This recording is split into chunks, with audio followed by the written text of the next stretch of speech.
नमस्कार साथियों, आप सभी का ऑनलाइन लर्निंग मॉड्यूल में स्वागत है। आज हम सीखेंगे कि किसी भी वर्ड डॉक्यूमेंट में डिज़ाइन टैब के अंतर्गत थीम्स और पेज बैकग्राउंड को कैसे अप्लाई करते हैं। तो सबसे पहले तो हम डिज़ाइन वर्ड का ही मतलब समझें। तो डिज़ाइन का मतलब होगा कि हमारे पास जो भी ये वर्ड डॉक्यूमेंट है उसे हम कितना डेकोरेट करना चाहते हैं, कितना अट्रैक्टिव बनाना चाहते हैं। तो हमें डेकोरेट करना है, अट्रैक्टिव बनाना है, तो इसके लिए हम डिज़ाइन टैब का उपयोग करेंगे। तो इसके लिए सबसे पहले हम वर्ड को ओपन करते हैं। वर्ड में ओपन करने के बाद डिज़ाइन टैब पर जाते हैं। डिज़ाइन टैब में यहाँ पर आपको सबसे पहला ऑप्शन दिया हुआ है थीम्स। तो थीम्स बेसिकली होती क्या है? तो थीम्स होती है basically font, font type, colours, bold, italic, underline, इन सब का कॉम्बिनेशन होती है। अब यदि हमारा ये कोई डॉक्यूमेंट बना हुआ है और इस डॉक्यूमेंट में हम थीम्स को अप्लाई करना चाहते हैं, तो अभी आपको बहुत कुछ ज़्यादा चेंज होते हुए नहीं दिखेगा। सिर्फ आपको जो फॉन्ट का टाइप है ये कुछ आपको चेंज होता हुआ दिखेगा। देखिए, ये मैं यहाँ से अप्लाई कर रही हूँ तो आपको यहाँ पर ये कुछ चेंज होता हुआ दिख रहा है। अब यदि मुझे इसे अच्छे से समझना है तो मुझे यहाँ पर जैसे ये हमारा MS वर्ड ये टाइटल है, तो मुझे इसे टाइटल बनाना होगा। टाइटल बनाने के लिए हम यहाँ पर जाएंगे होम टैब पर। होम टैब में यहाँ पर ये स्टाइल्स दी गई हैं, तो हम यहाँ पर स्टाइल्स कुछ अप्लाई करेंगे। MS वर्ड को हमने सिलेक्ट किया और ये हमारा टाइटल है। तो यहाँ पर देखिए heading 1, heading 2, heading 3, heading 4 title. तो हमने इसे टाइटल सिलेक्ट कर दिया। टाइटल सेलेक्ट करने के बाद यदि आप इसे कुछ और फॉर्मेटिंग देना चाहते हैं तो वो आप फॉर्मेटिंग भी दे सकते हैं। कोई कलर वगैरह भी देना चाहें तो आप वो कलर्स भी दे सकते हैं। इसी तरीके से ये डिज़ाइन टैब, तो डिज़ाइन टैब हमारा सब टाइटल हो जाएगा। यहाँ देखिए हमने ये इसे सब टाइटल दे दिया। इसे भी हमने सेंटर अलाइंड कर दिया, बोल्ड कर लिया और इसको भी हमने ये कुछ कलर दे दिया। और इसके मुझे फ़ॉन्ट के टाइप को यदि बढ़ाना है तो मैंने ये फ़ॉन्ट की साइज को चेंज कर दिया, ये फ़ॉन्ट साइज चेंज किया। अब यहाँ पर देखिए ये हमारी कोई एक हेडिंग है, डॉक्यूमेंट फॉर्मेटिंग सेक्शन। तो मैंने डॉक्यूमेंट फॉर्मेटिंग सेक्शन को सिलेक्ट किया और यहाँ से हेडिंग 1 इसे बनाया। यहाँ हमें थीम्स को समझने के लिए हेडिंग को बनाना पड़ेगा। ऐसे ही ये थीम्स है, थीम्स हमारी सब हेडिंग हो जाएगी, या हेडिंग 2 है तो मैंने इसे हेडिंग 2 सिलेक्ट कर दिया। हम ऐसा इसलिए कर रहे हैं ताकि थीम्स को हम आसानी से समझ पाएँ। ये देखिए मैंने इससे वाटरमार्क को हेडिंग 2 बना दिया। इस तरीके से आप इसमें कुछ कलर्स वगैरह भी डालना चाहें या कुछ पैराग्राफ्स की बॉर्डर चेंज करना चाहें, पैराग्राफ शेडिंग देना चाहें तो आप यहाँ से कुछ दे सकते हैं। जैसे कि मैं ये डॉक्यूमेंट फॉर्मेटिंग सेक्शन में ये पैराग्राफ में कलर देते हैं, ये कलर दिया, यहाँ से ये कलर दिया।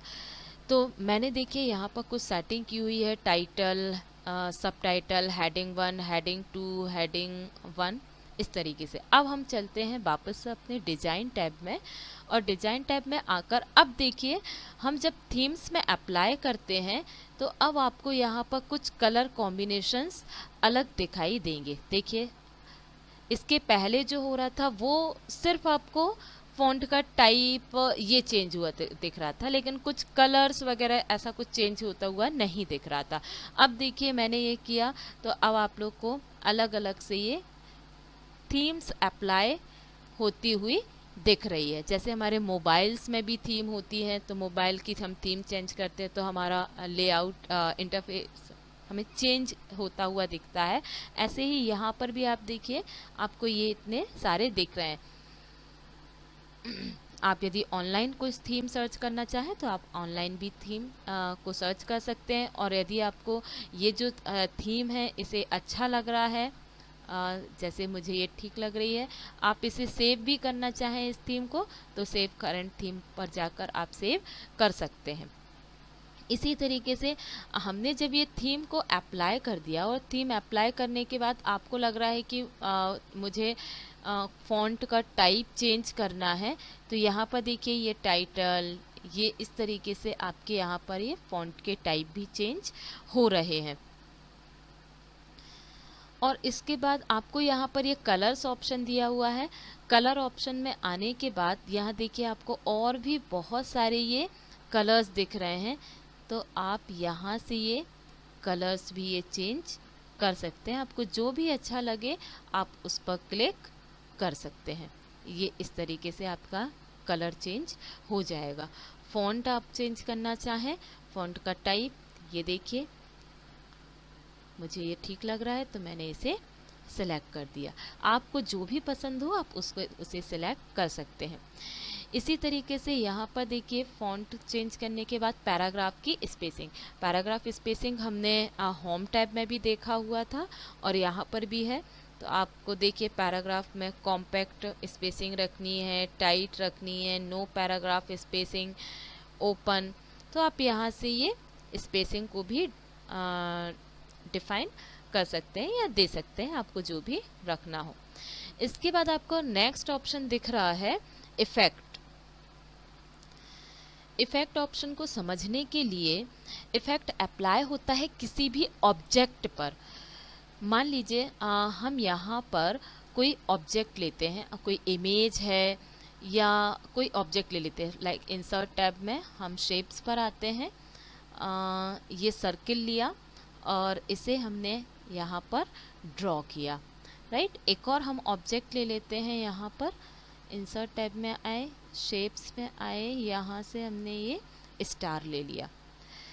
तो ये देखिए ये इस तरीके से ऑब्जेक्ट ले लिए। अब यहाँ पर आप देखिएगा कि इफ़ेक्ट्स क्या हो रहे हैं। इफ़ेक्ट्स में आए, यहाँ देखिए ये ऑब्जेक्ट्स में के ऊपर आपको ये कुछ थीम्स अप्लाई होते हुए दिखेंगे। ये देखिए ये, तो इस तरीके से आपको ऑब्जेक्ट्स में जो भी थीम्स अच्छी लग रही हो आप उसे क्लिक कर सकते हैं, तो आपके ऑब्जेक्ट का वह इफेक्ट हो जाएगा।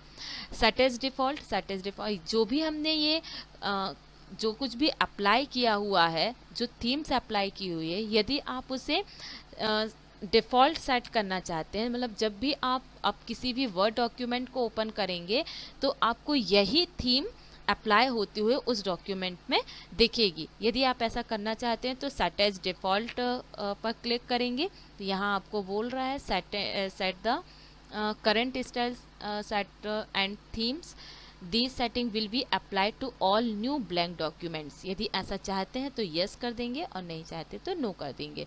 फिलहाल मैं नहीं चाहती हूँ तो मैंने नो कर दिया। तो इस तरीके से हमने इस पार्ट में सीखा कि हम किसी भी डॉक्यूमेंट में थीम्स को कैसे अप्लाई कर सकते हैं। आशा करते हैं कि आप सभी लोग थीम्स को अप्लाई करना सीख गए होंगे। धन्यवाद।